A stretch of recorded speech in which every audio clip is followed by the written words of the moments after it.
What's up, guys? Reki Reezy back at you another My Hero Academia manga chapter review, and this time we got chapter 294. So let's get right into it. The title of this chapter is Final Performance, and I feel like that's for multiple reasons. It refers to what goes on with Mr. Compress in this chapter, which we'll get to at some point in this review, but it's also referring to this arc is coming to an end, in my opinion, because this arc has been going on for quite a while, and it has been glorious, but with that being said, all good things must come to an end at some point, and I feel like we are at the end of this arc. So this chapter picks up and opens up with all of our heroes just destroyed and devastated over like after everything that's happened this arc. We see Aizawa on a stretcher. We see Mirako on a stretcher. We see Hawk somewhere bandaged up. We see Ryukyu in trouble. We see Mount Lady still just decimated somewhere. Everybody, Midnight, Endeavor, Deku, and Best Genius is narrating and saying how none of this is by coincidence. The sedative didn't kick in when it did by mere coincidence. Every single hero that has been shown decimated, broken throughout this entire arc, all contributed into wearing down Gigantomachia's stamina so the sedative could kick in and take effect.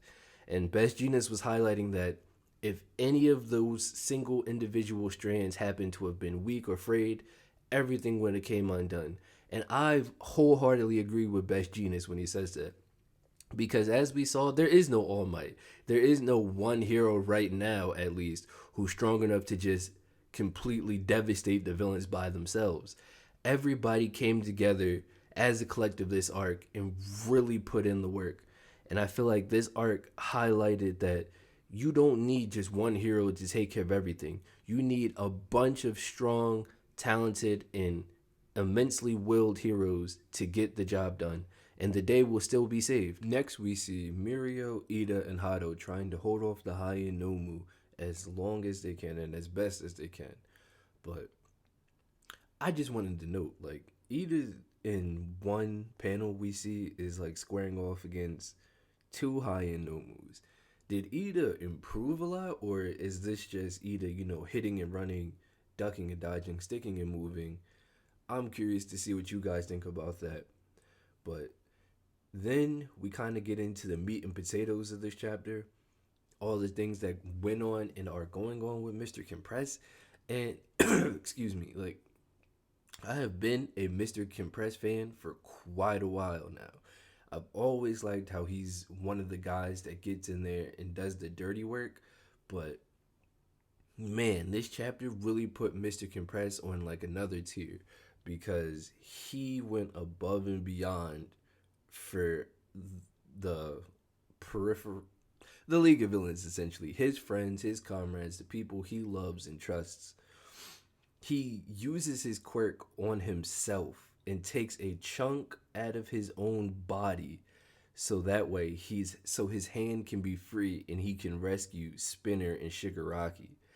And that to me is madness because the guy smacked his own butt, took a chunk out of it, and then he's like coughing up blood. He grabs Shigaraki and Spinner, starts making a break for it, bleeding profusely, and then Best Genius notes that would be fatal. You have no hope of escaping. And that to me is like, damn, we already lost twice in this arc. And if we lose Mr. Compress as well, that's going to hurt a lot because we've been with Mr. Compress for quite a while now. He's one of my favorite League members, but man, he just lays it all on the line because Best Genius activates his quirk again on Mr. Compress's clothes, and Mr. Compress doesn't even falter or hesitate. He just starts using his own quirk on his clothes and starts taking like chunks out of his own body, and he's just like bleeding, and he's just going, and he's thinking to himself like about his lineage, and we find out here that Mr. Compress is the great great grandson of Oji Harima, the Peerless Thief. I prefer the term King of Thieves, but Peerless Thief, it is what it is. But he starts talking about how he hasn't achieved his dream yet, and so haven't a lot of the other league members. So he's like, it really can't end here. So Mr. Compress really just takes it upon himself to like get his friends out of this situation so their dreams can live on. And he starts talking about how he's not going to be able to finish what his great great grandfather started, but he's going to entrust that dream and his own dream to Shigaraki because he believes in Shigaraki that much.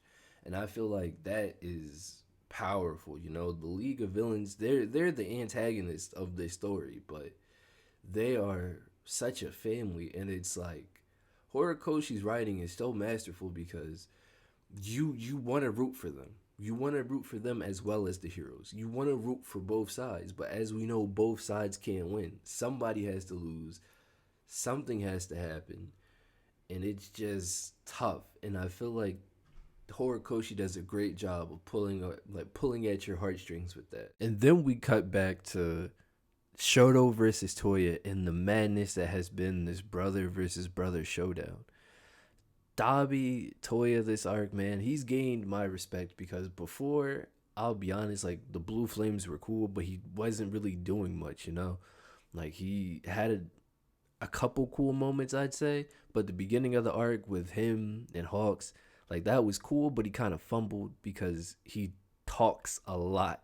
And granted, that is so he can like get a break from his quirk, but here, man, Toya and Shoto both charge up their Flash Fire Fist Jet Burn, and God, Horikoshi makes it clear like the difference in their strength in that one panel because they both use Jet Burn, but Toya just completely obliterates Shoto like on some Dragon Ball time. Like Shoto legit almost went out like a Dragon Ball villain. If Toya was like had the urge to kill Shoto in that moment, Shoto would be a memory. Because Toya says, like, it's no fun because Endeavor's unconscious right now. So he's going to play with Endeavor's masterpiece again later. And that's wild to me. Like, Shoto is not a scrub. Understand, Shoto is pretty powerful. Granted, right now he's not fighting to the best of his capabilities because the shock of learning that his dead brother isn't dead, it's actually a villain that he's encountered a couple of times in the past. But that's crazy. The way Dabi, Toya, whatever you want to call him at this point, completely just overpowers Shoto with like no effort, just completely eviscerates him. His Jet Burn is just on a completely different tier altogether. And that brings us to the end of this chapter with Mr. Compress revealing his face and letting people know like the curtain rises on the first and final escape performance of Mr. Compress.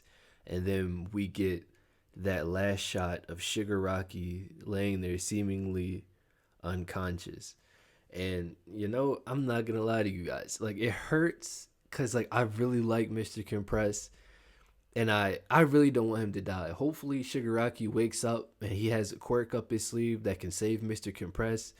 But even in the panel of that reveal shot of Mr. Compress, you can see he's missing chunks of himself. And he's just bleeding all over the place. But again, this was a solid chapter. I give it a good 8 out of 10. Oh man, Horikoshi has not dropped the ball at all this arc, and this arc has been like what, almost a year now. Like this arc has been crazy and I've enjoyed every second of it. But that's gonna do it for this review, guys. I hope you guys enjoyed this new format. Please get in the comment section and let me know what you think of it. As always, I've been Reezy. You guys just got wrecked, and I'm gonna catch you guys in the next one. Peace.